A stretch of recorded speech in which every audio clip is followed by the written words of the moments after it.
Nakatilaw na ba mo aning trending kaayo na Dubai Chewy Cookie?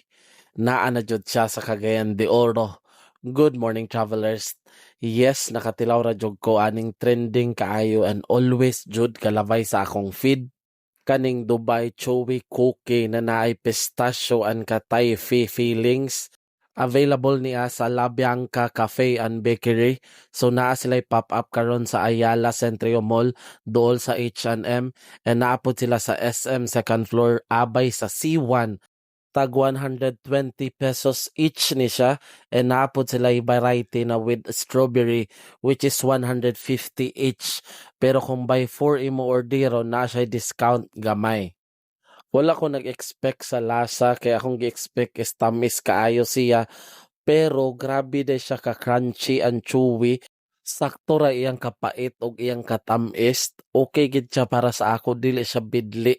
Sa gusto mo, try order na mo sa La Bianca Cafe and Bakery. Ako ibutang ang contacts nila sa comment section. Kay mukaon sa ako. Hangtod sa sunod, kita kits travelers.